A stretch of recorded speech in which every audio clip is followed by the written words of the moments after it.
serving Guam for 80 years. Matson, gold sponsor of the 2018 Micro Games in Yap. The all-new 2018 Kona by Hyundai, available at Cars Plus. IP&E, fueling excellence. McDonald's of Guam, I'm loving it. And King's Restaurant, located in Tamuning and Dedido. Always open, always local.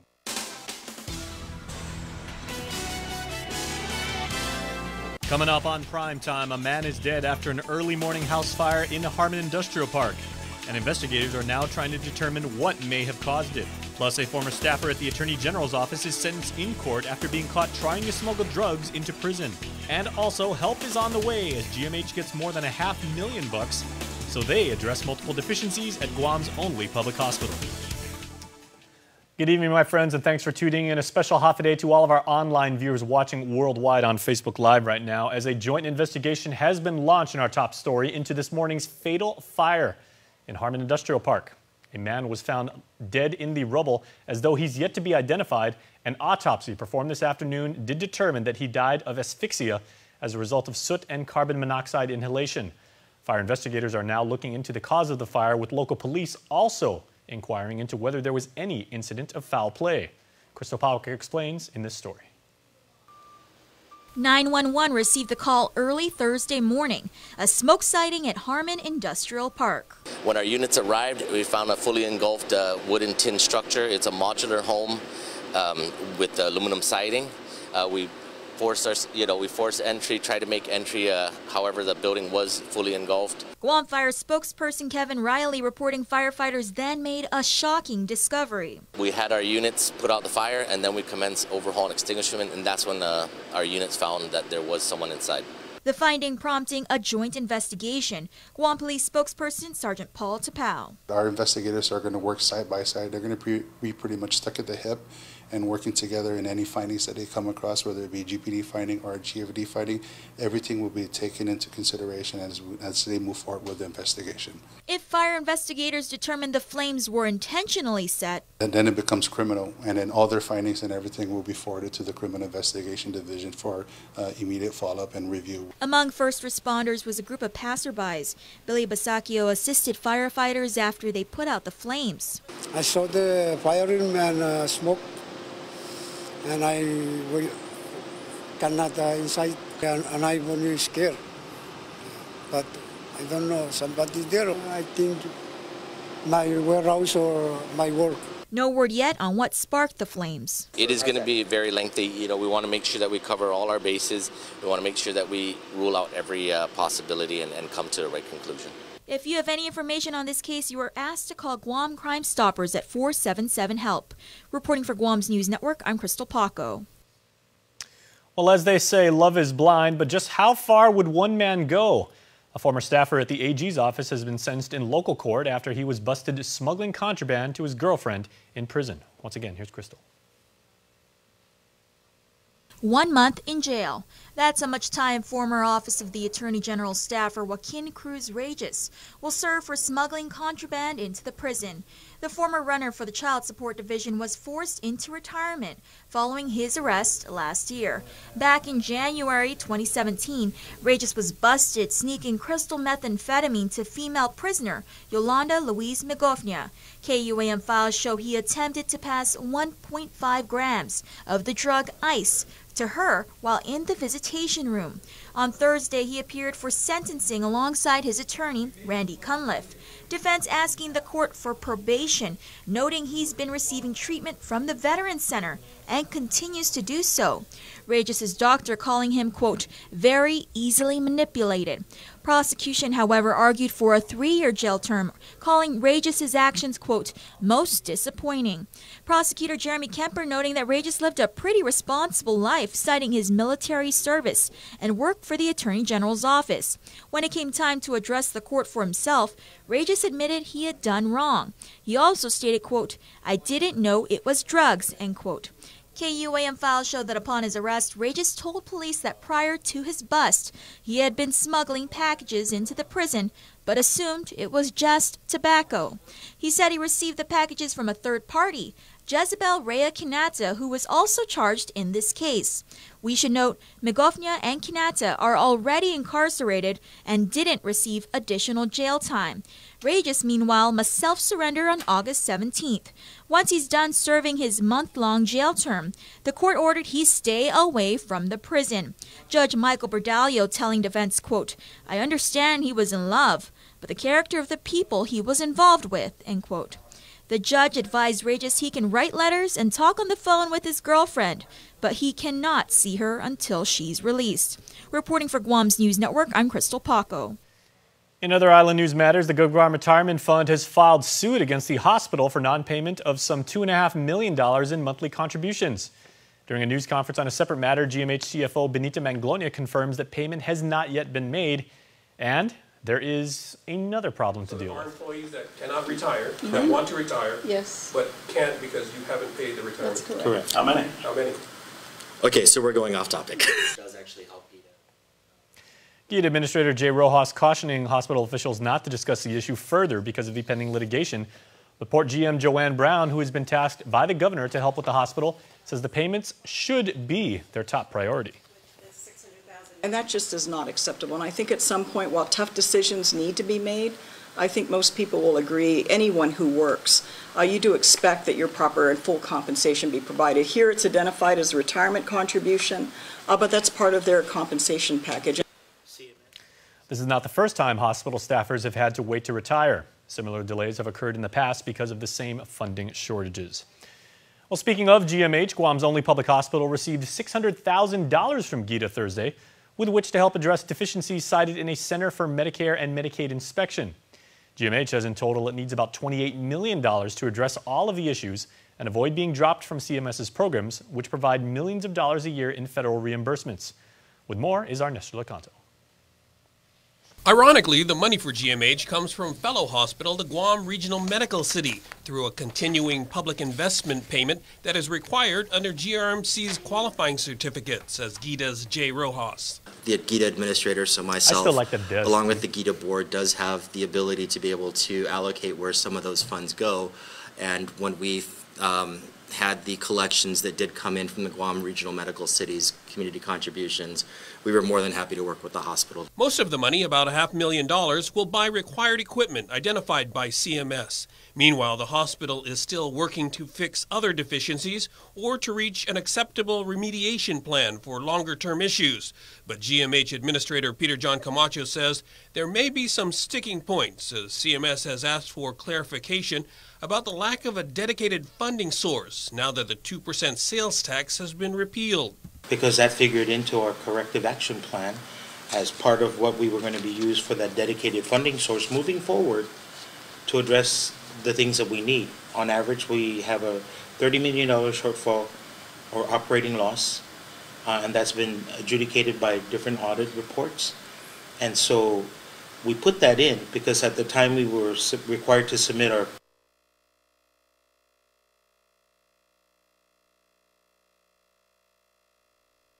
Ironically, the money for GMH comes from fellow hospital, the Guam Regional Medical City, through a continuing public investment payment that is required under GRMC's qualifying certificate, says GIDA's Jay Rojas. The GIDA administrator, so myself, along with the GIDA board, does have the ability to be able to allocate where some of those funds go.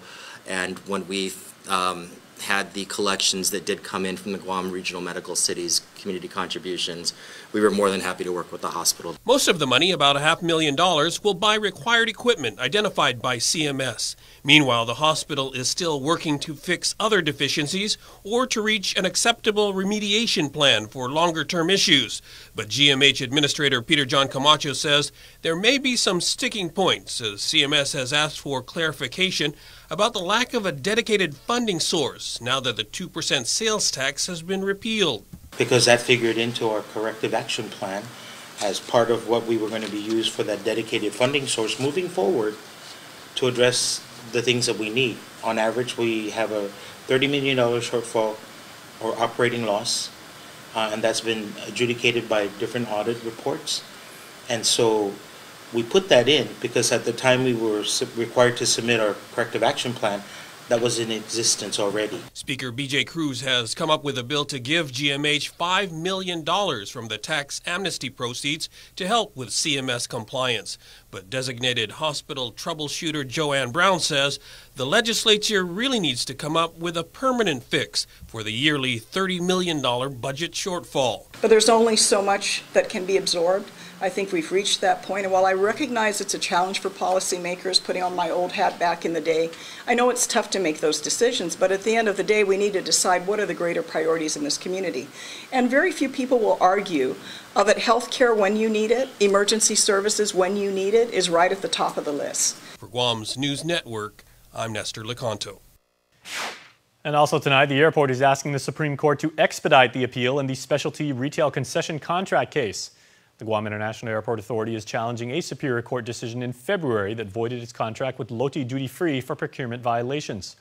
Former concessionaire DFS filed suit against the airport after losing the 10-year, $154 million contract to Loti. In its motion, the airport argues the High Court decision has been delayed more than 5 months by an unsuccessful motion by DFS to immediately rebid the contract. The airport's legal counsel does say that it is asking the Supreme Court to expedite the appeal, quote, so we can speedily resolve this litigation that's been so damaging to the financial standing of the airport, end quote. The litigation has been ongoing since 2013. We are just getting started, everybody. On the flip side of this break, more Island headlines when we return. There are more ways to experience KUAM News than any other source on Guam. Download the KUAM News app for your Apple or Android device for 24/7 news, sports, videos, weather, streaming, KUAM radio, and important news alerts. And stay connected at home with Guam's first app for Apple TV. All available now from the App Store. A simple handshake. That's all Jake Calvo needed when he started his company. Today, 80 years later, we like to say thank you to all of you who have taken our hand in trust. Thank you to the dreamers. Thank you to the realists. Thank you to the family-oriented. Thank you to the entrepreneurial. Thank you to those climbing the corporate ladder. And to the ones starting a new life together. Thank you to the traditionalists and the edgy. To the young at heart and the old souls. Thank you to the daring, to the protective, to the practical. Thank you to the hopeful. To all of you from all of us, our deepest, happiest, and infinite thanks. 80 years here for you. 80 years thanks to you. Calvo's Insurance, a legacy of trust. As a nurse, I cared for thousands of patients at their time of greatest need. I know how important it is to have our only public hospital accredited. With your help, Josh and I will change our island's approach to healthcare. We will reduce insurance costs, make sure there are enough beds at GMH, better utilize public health centers, and invest in the latest technology. We will get the job done. I'm in to help get us there, and I humbly ask for your vote. I'm Lilian Guerrero, and I approve this message. Where will your sip take you?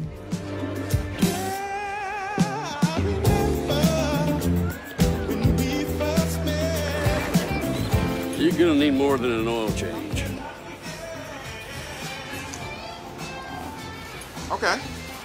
Okay. Try our new slushies at McDonald's. Tropic Twist, Blue Raspberry, and Cherry Limeade. Perfect for summer for a limited time.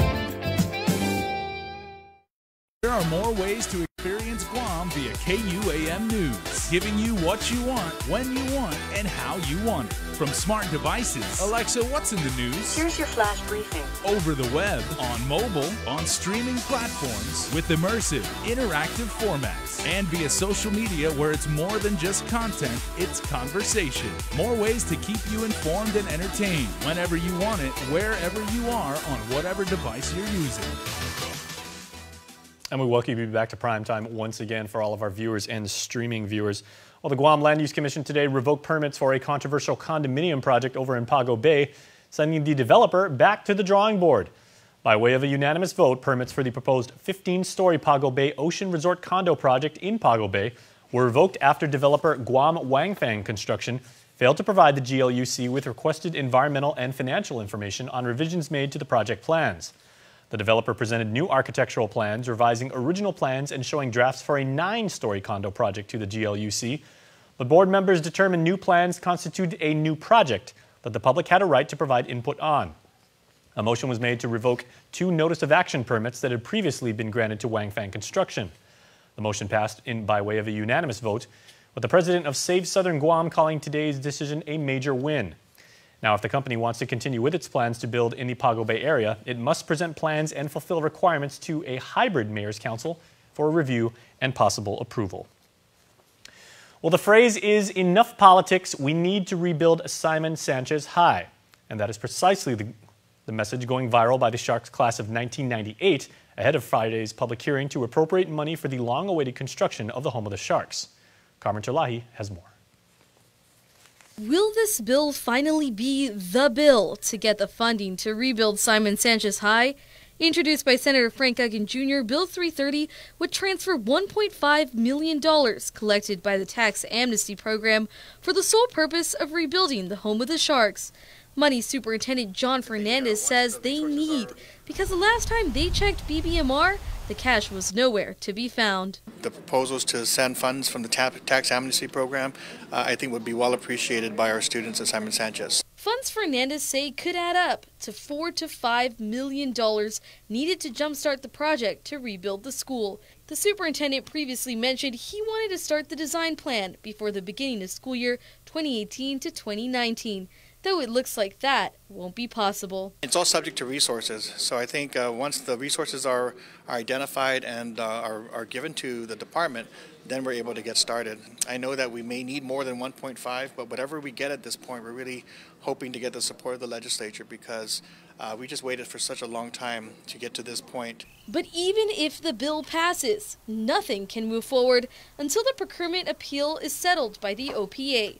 OPA officials say that won't happen until the November election. My understanding is that that the decision at the OPA or the matter at the OPA can't be resolved until a new OPA, a new public auditor is elected.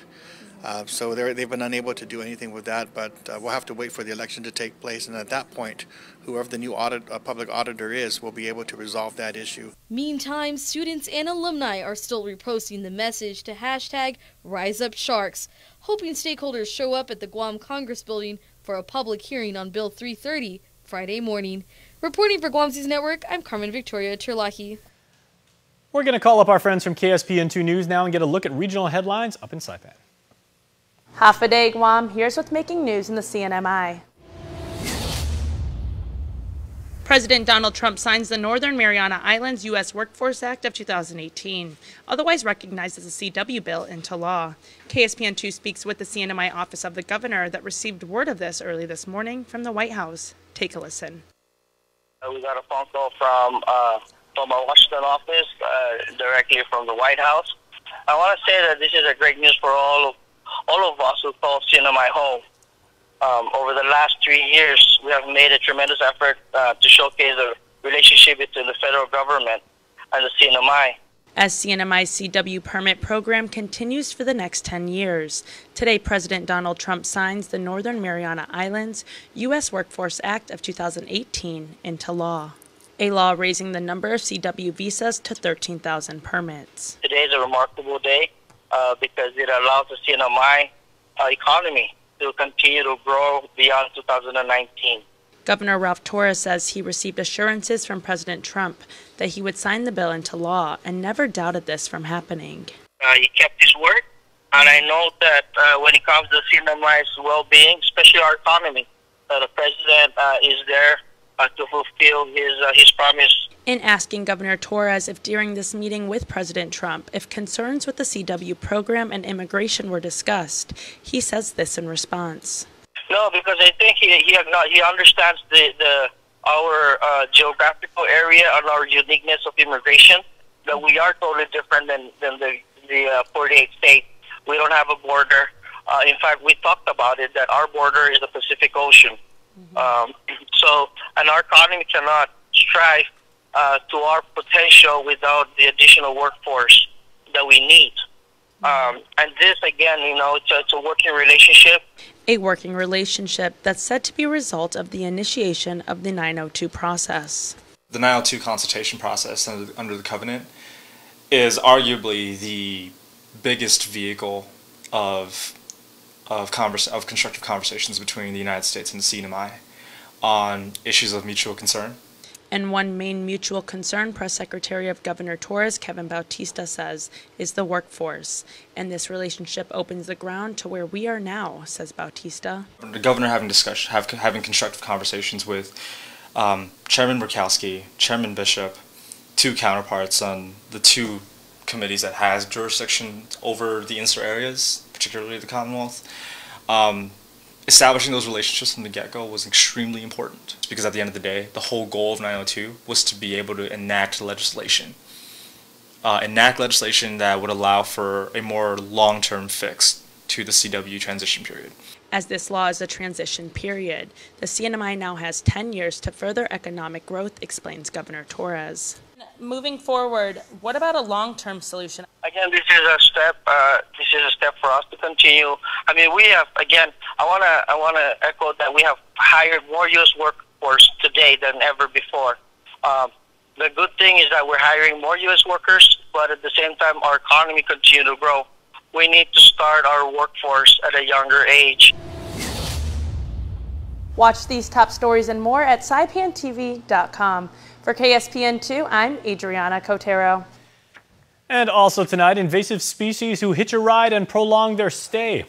Speaking to a crowd of local Rotarians, Dr. Ross Miller, UOG's professor of entomology, said invasive species like the brown tree snake have killed off most of Guam's native birds. Dr. Miller believes it's impossible to eradicate all invasive species, but they can be controlled.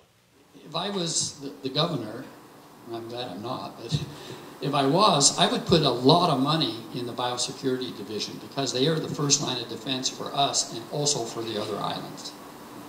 A little bit of money there goes a long way. Miller adds that programs such as sending poison mice in parachutes are successful in curbing Guam's brown tree snake population and preventing these serpents from invading other islands. Please stay tuned, we got sports coming up, but first, here is your island weather.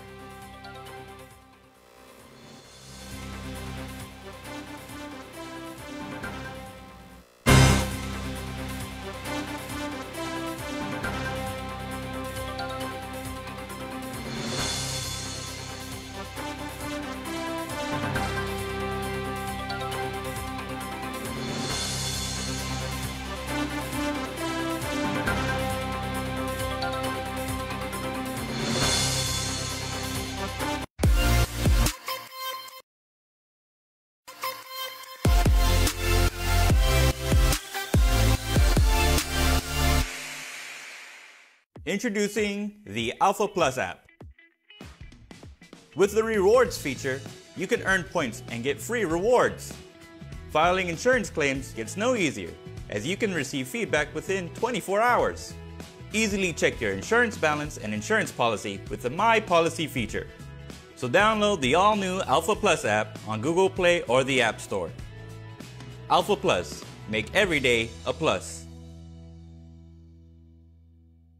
Character selfie specials at Chuck E. Cheese's Guam. Snap a selfie with any of our new friends, share it on social media, and tag us at CEC Guam. Show your post at the counter and get the special for only $5. Specials valid Mondays through Fridays in July at Chuck E. Cheese's Guam.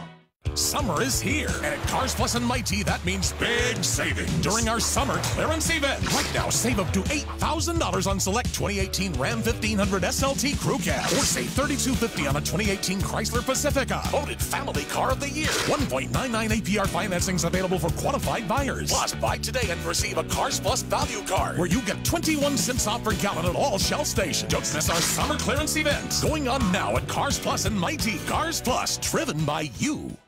KUAM Sports is presented by Triple J.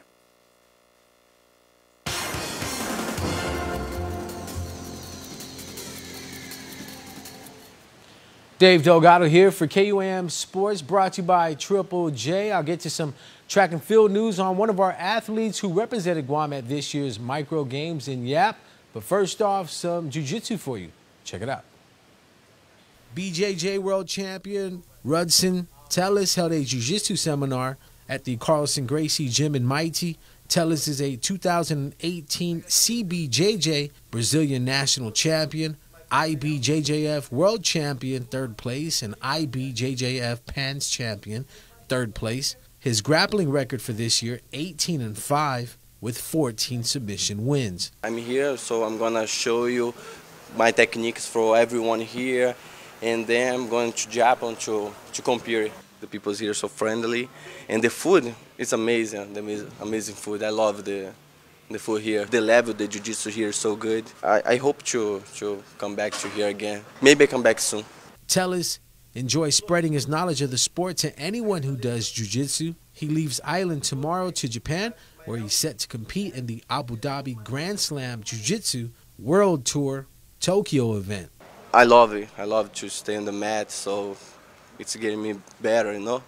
For me, it's no problem to compete to teach before competing, you know. So for me, it's normal. Rochelle Tagati bagged 5 gold medals and a bronze at this year's Micro Games in Yap.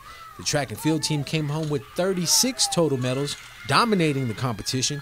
She took gold in the triple jump with a distance of 9.86 meters, 100-meter hurdles with a time of 16.72, 400-meter hurdles, 113.74, 4x100-meter relay, 50.49, and 4x400-meter relay with a time of 4:19.18. Tagati also went home with the bronze medal in the long jump with a distance of 4.69 meters. I didn't know what type of competition to expect with this. I just had to mentally prepare myself for my races. Like, I gotta just do my best. Tagati and her teammates set the Micro Games record in the 4x100, beating the previous time by 1.73 seconds and crushing the 4x400-meter event by 5.76 seconds. We knew we had a chance at the record because we had an open meet prior before to our trip, and we hit a decent time. So we knew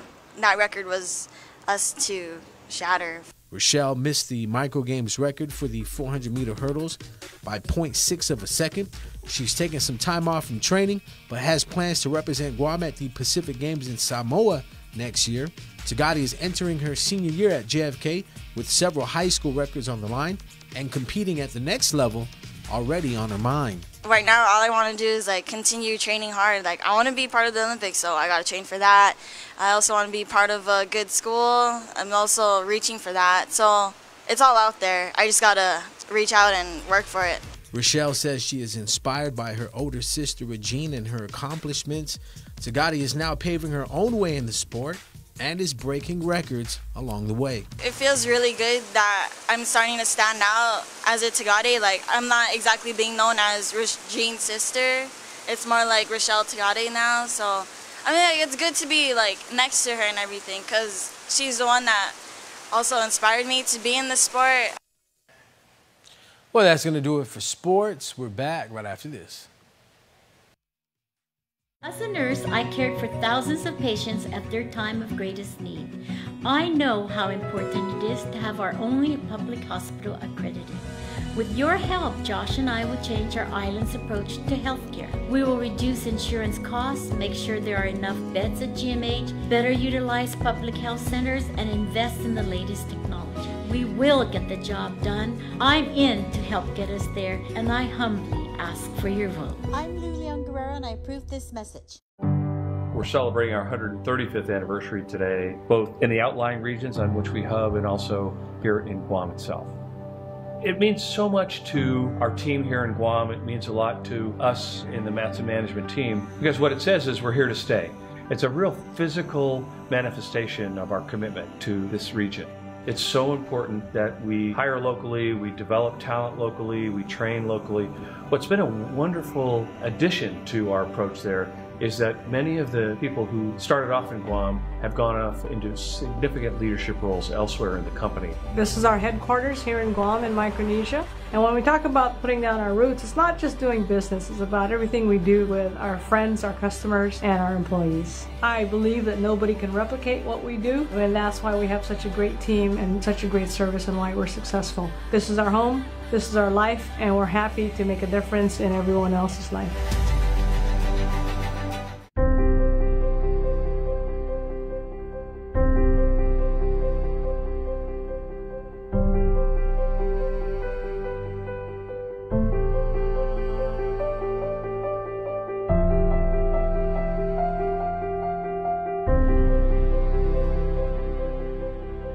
you purchase a vehicle from our dealerships, we give back to the American Cancer Society and Guam Cancer Care. With your help, together, we've raised over $400,000, giving local cancer patients a gift of more anniversaries, more birthdays, more years, more days.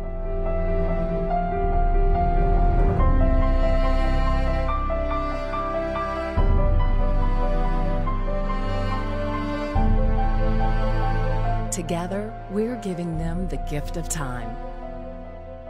Triple J, customers first.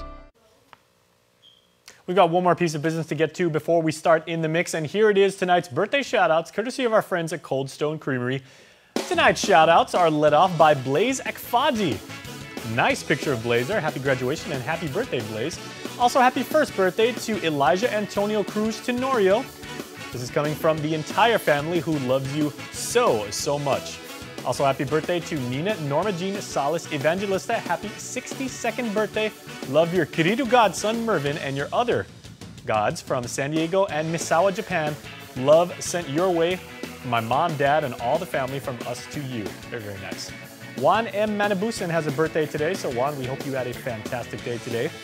Happy birthday number 8 to Kevin Unpinko Jr. to our sunshine. With love coming from your entire family. And you too can make somebody's day. They're your sunshine. You can be their sunshine. Just go to KUAM.com and register, and it is that easy. All you got to do is tell them to tune in or watch the live stream. You're going to make their day, I guarantee it. All right, in the mix is coming up next. Sabrina trains with the prodigy, BJ Penn. He was here. Sabrina hit the gym with him. That is coming up right now. Closed captioning is brought to you by IT&E.